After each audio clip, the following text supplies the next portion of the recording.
Detective Leonpacher. Good afternoon now. Good afternoon. Max Schardt. We've met before, but Max Schardt, I represent Shannon Stillwell, okay? Yes, sir. All right. I just want to ask you first about what we talked about first in direct, talking about the downloads of the phone. We talked about you were able to find searches on a phone that you download or extract the data from, correct? Yes. Okay.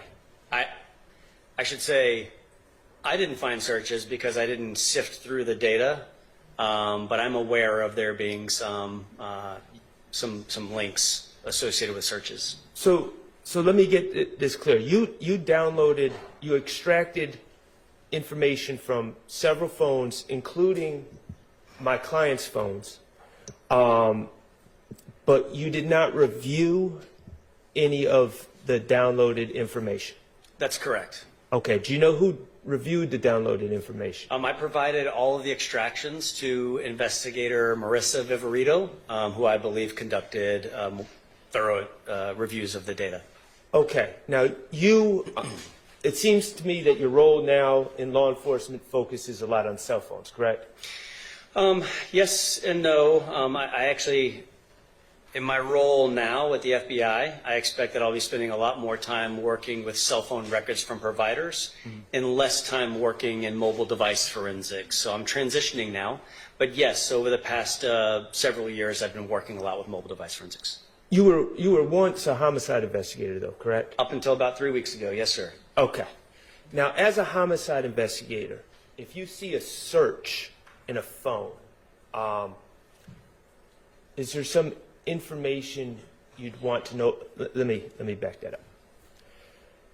You would want to know when that search was made, correct? Yes. And now let me be clear, because on direct, you did say a few things. It could be when a search shows up with keywords, it could be someone clicking on a link sent by someone else, right?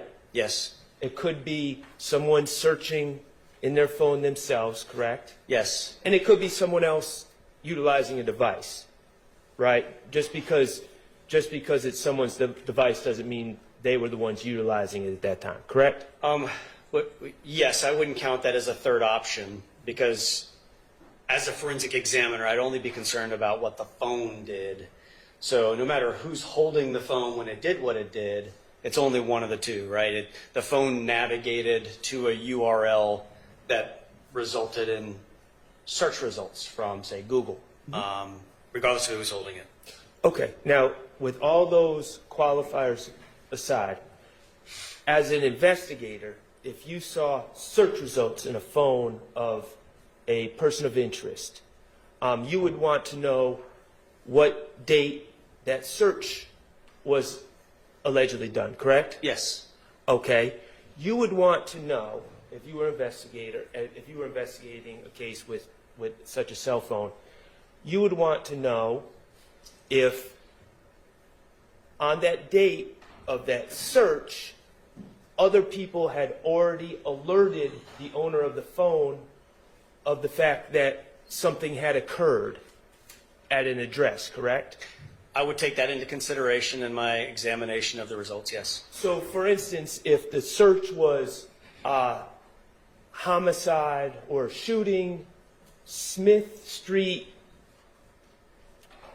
X Bell Street, corner of Smith and Bell, you would want to know if the person that owns this phone or may have been using this phone is just searching that on them by themselves with no prompting, or if someone else has already alerted them to a fact that a shooting had occurred at that address.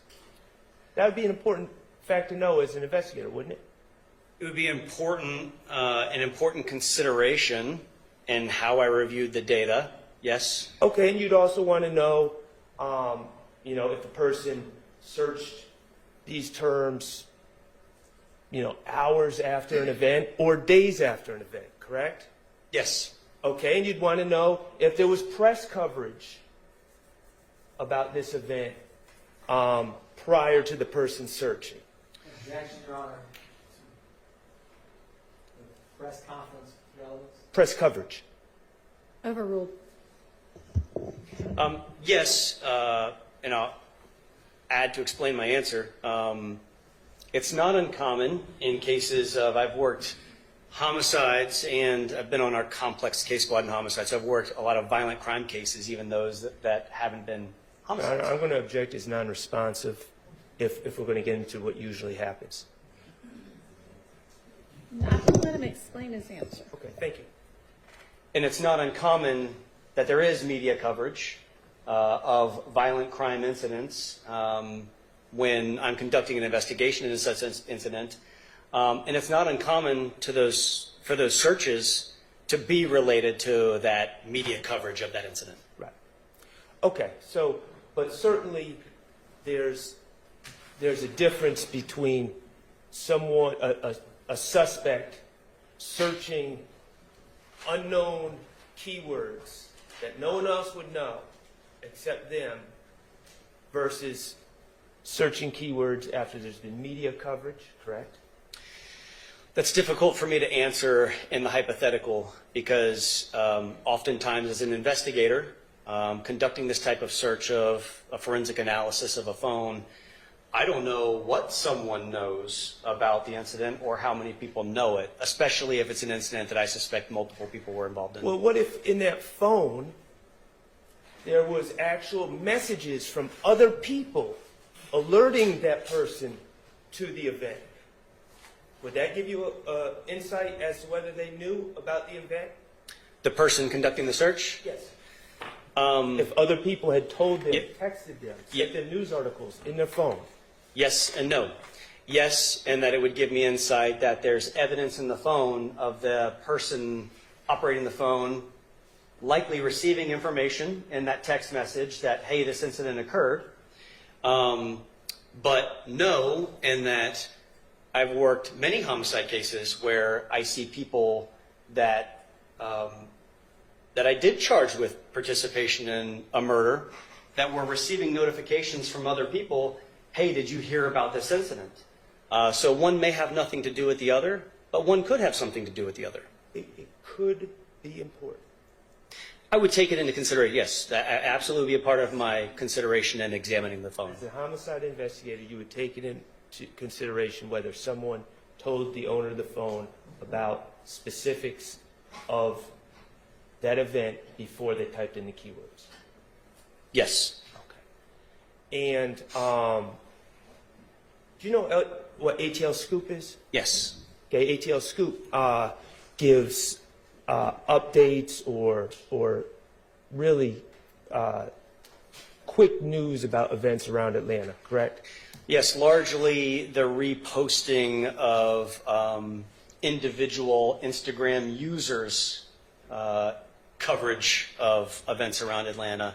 It's a big reposting site typically. Did ATL Scoop, to your understanding and knowledge of this case, the Shymel Drinks shooting, did ATL Scoop have updates being sent throughout Atlanta within hours of the shooting? I don't know. Your Honor, it's assuming facts. Okay, well, he said he doesn't know anyway. If you know. I don't know. I honestly know very little about this case other than I worked next to the detective that was the lead detective, Al Hogan. But I know very little about the circumstances of this Do you case. know if my client's girlfriend reached out to him within hours of the shooting just to check if he was okay and alerted to him about the shooting? Objection, Your Honor. Lack of foundation, assuming facts, not evidence. Sustained.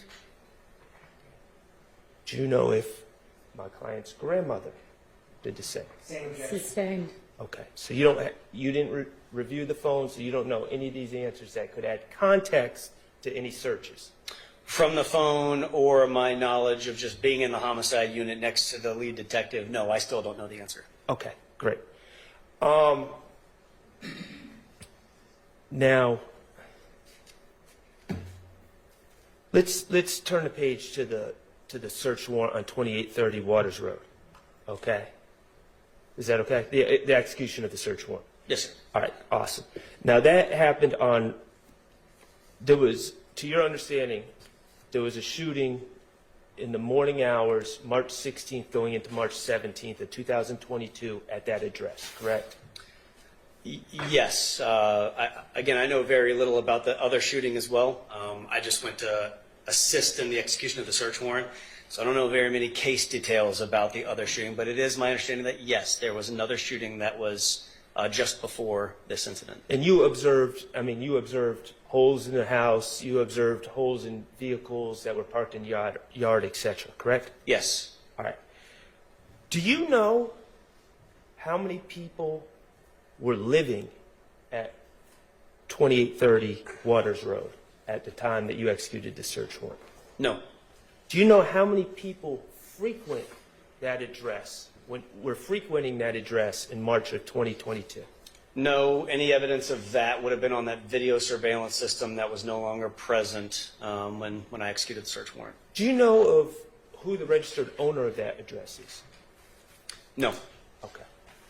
Now, I wanted to just clarify a few things about your direct testimony.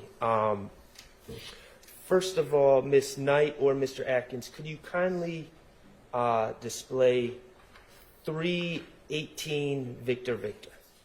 Now, what time did you execute this search warrant? Like when we saw that video that you made at 2830, what time of the day was it?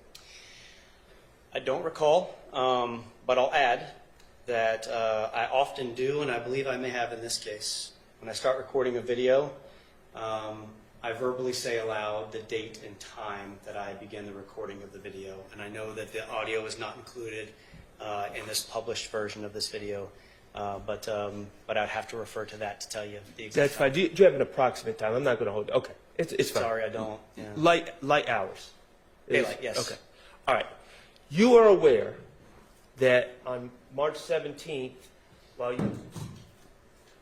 around the same time that you were conducting the search warrant at 2830 Waters Road, my client was being arrested at Meadowlark Drive in a white a white Audi with Maryland plates with tinted windows. You're aware of that? No.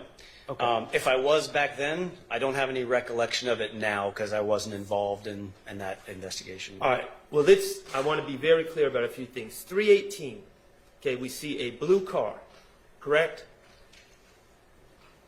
You're talking about the vehicle that's here? Yes. Yes. Okay. Blue car. It is an Audi. Yes. Okay. And you found various things in the car, and we're going to get to that in a second. You are not suggesting that this is the white Audi with tinted windows that was rented to Shannon Stillwell, are you? I have no idea. I don't know anything about that. Okay. All right. This pink hat, see that pink hat? And I think there's a better picture somewhere in here, but we're talking, and you have it in front of you. Yes, it's right here. Okay, that pink hat that's in that envelope. You aware that Mr. Stillwell was arrested on the same day in the white Audi wearing a pink hat? No. Okay. This pink hat would not have been something that you took from the scene and then somehow met up with Shannon Stillwell and gave it to him to wear for when he would be arrested, is it? No. Okay, so this is a completely separate pink hat. Isn't that correct?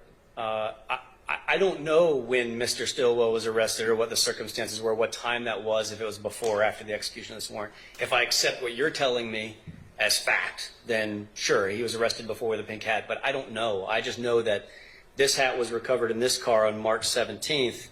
I put it in this envelope, sealed it, and put my initials on it, and that's the last time I saw it before today. Okay. All right. Well, I think that answers the question. Now, in this car, you also found a gun, a very large gun. And that's what's in front of you on that table, correct? Yes, sir. And what kind of gun? No, that's the gun that went back to the ATF. You're right. Thank you Stolen for that firearm. correction. And what type of gun was that? That was it was a Ruger AR 5.56. Okay. And that gun was found in this blue Audi And it was also inside the blue Audi was a license in the name of Eric Moore. Yes. Correct? Okay. And Eric Moore, did you investigate further into who Eric Moore was? I believe I ran Eric Moore's driver's license at some point to identify who he was, but no, I didn't conduct any follow-up investigation into that aspect of the processing of this vehicle or its contents. Okay. Miss Knight, if you could put up 319 Victor, please. So that's the gun that was found in the blue Audi, correct? Yes. All right. Do you have any evidence that Mr. Stillwell's fingerprints are on that gun? I don't physically have any evidence of that. I believe the gun was taken by the crime scene technicians for additional processing. The results of that I'm unfamiliar with. Do you have any evidence that Mr. Stillwell's DNA is on that gun? Not me. No, I believe the guns were processed for additional evidence, but to what extent and what those results are, I don't know. I don't have that evidence. I don't want to speak on behalf of the police department to say that the police department or the Georgia Bureau of Investigation does or does not. Kevin Leonpacher doesn't have DNA results. Anyone that comes from the crime lab, I'm going to make sure I ask them the same questions. I'm just Yes, asking sir. you. Yeah. So you don't have any evidence that Mr. Stillwell has ever touched this gun? No, I don't. No. Okay. All right. And let me ask you this. This gun, are you aware that Mr. Drinks, deceased Mr. Drinks, from the 3/14/2022 shooting was shot with .40 caliber ammunition? I'm unfamiliar with that. Okay. Well, let me ask you this. Does this gun shoot .40 caliber ammunition? No. All right. Excellent. This is the second gun that you collected at 2830 Waters Road, correct? Yes. And that was in the mud. This gun was in the mud by a Jeep Liberty. Yes. Okay. Did again, I'm going to ask you any DNA or fingerprints that you're aware of that link to Shannon Stillwell? Not that I'm aware of. Okay. And how about that Jeep Liberty? Are you aware of any links that would link or connect Mr. Stillwell to that Jeep Liberty? Not that I'm aware of. Okay. So, and let me ask you about what type of gun is this? It's a 7.62, I believe. It's a Romarm Cougar 7.62. The model is M10-762P. It's an AK-47 type firearm with a drum magazine. And it shoots 7.62 bullet or caliber bullets? Yes. Okay. It does not shoot .40 caliber bullets, does it? Correct. All right. Excellent. Now, this gun was actually found in the house at 2830 Waters Road? Yes. Okay. And any DNA or fingerprints that you're aware of that link this gun to Shannon Stillwell? I have no knowledge of that. Okay. And what type of gun is this? This is a Taurus G3 9mm pistol. 9mm. Yes. Does this gun shoot .40 caliber bullets? No. Were you involved in the search warrant of 855 Allison Way, No. the residence of Jeffrey Williams? No. Okay, fair enough. All right. Couple more questions. A 5.7 by 28 an FN gun, a 5.7. Would that shoot .40 caliber bullets? I would not expect it to, no. Okay. I'm not a firearms expert or a ballistics expert. All right. But no, I would not expect, especially given those cartridge cases, the 5.7 cartridge cases that we recovered, or the one cartridge case I recovered, it was an elongated cartridge case versus a 40 caliber is much shorter. And an FNX 45, FNX 45, would that shoot .40 caliber bullets? I don't know what an FNX 4.5 is. Okay. Would a let me just ask you this: would a 45 caliber handgun shoot 40 caliber bullets? I would not expect it to. Okay. I suppose under like a perfect set of circumstances, you might be able to put a 40 caliber cartridge in a 45 caliber firearm, and it may, under the right set of circumstances, the firing pin might strike it in the right place, but I wouldn't suggest it, nor would I overtly expect it to fire that round. At least not correctly. Not correctly. I think it's a bad idea to try. Yeah. Okay. Is it fair to say that you don't have any information about any guns ballistically matching the shooting of Shymel Drinks? If I ever came across any information about any ballistic matches or Nibin correlations, I listed some in my report that I wrote following this incident. Whether or not those matched that shooting, I don't recall. Okay. And I did not conduct any follow-up investigation into any correlations that were made from anything found at Waters Road or elsewhere. How about any of these guns matching the January 10, 2015 homicide of Donovan Thomas? I'm not aware of any, if there were any Nibin correlations to that incident. I'm unaware of them, and I did not conduct that investigation into the murder of Donovan Thomas. Okay. One last thing. As part of your involvement in this case, did you ever get a chance to review? I know that we looked at photos from Windsor Street. Did you ever get a chance to review the surveillance video from the FedEx on Windsor Street? I don't want to misspeak and say that I never saw it because I know, again, Al Hogan sat 2 seats in front of me. It's possible at one point I saw it on his screen, but I have no recollection of ever seeing that video. Okay. Did you ever speak to any FedEx employees and ask them to just describe what they saw on the video? Okay. All right, thank you. I have no further questions. Okay, thank you. Any questions? All right, any redirect? Brief redirect on. All right. Detective Leonpacher, how many murders have you worked in your experience with Atlanta Police Department Homicide Unit? I've worked on hundreds of homicides in my tenure with APD Homicide. How often would you find the homicide suspects the murder weapon used in the murder? Overruled. It was more common to not find the firearm used in the offense. I have recovered weapons used in homicides, but I'd say it's far less common. And do you know why that is? Sustained.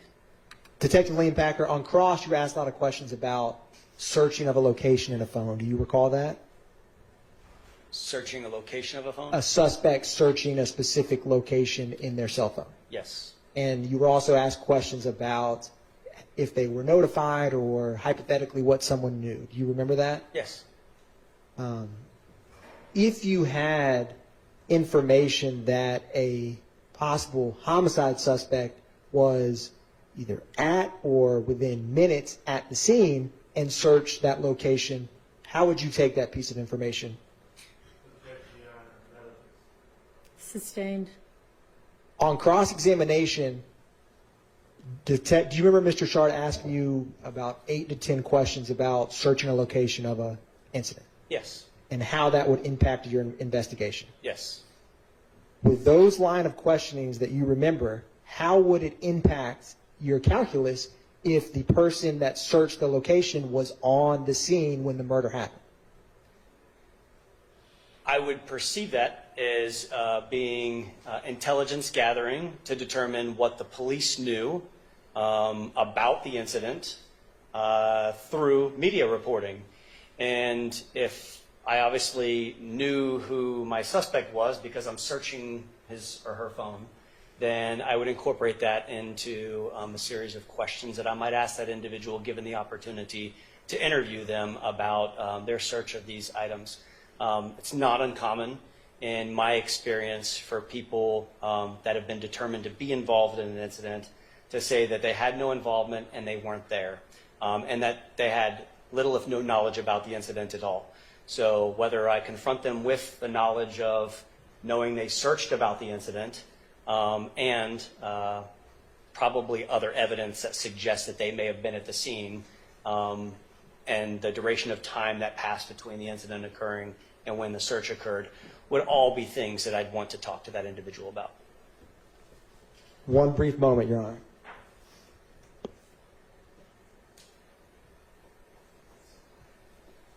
Thank you, Detective Leonpacher. No further redirect by the state, Your Honor. All right. I'm glad you answered that last question. Said if you had a suspect that said they had no involvement and were not there, you'd think that's important. Yes. What about a suspect that says, I have no involvement, but yes, I was there. I was there. What if you have him on tape at a BP, crystal clear, wearing distinctive clothes, and he's not denying he's there? Would you make sure that you watch the surveillance video of the killing pretty darn carefully? Yes, among other things, given that assertion made by that person, there's additional things that I would do as well. You wouldn't just ask someone that works for a business with no law enforcement training, hey, tell me what seems to be going on your videotape that you have, would you? You would want to watch it for yourself, wouldn't you? Yes. You'd want to watch it several times for yourself, wouldn't you? Probably yes. You'd want to look for details that are important in that videotape, wouldn't you? Yes. All right, thank you. All right, let's take our lunch break. Thank you, Detective. You are excused. Thanks for your time. Let's take until 1:30.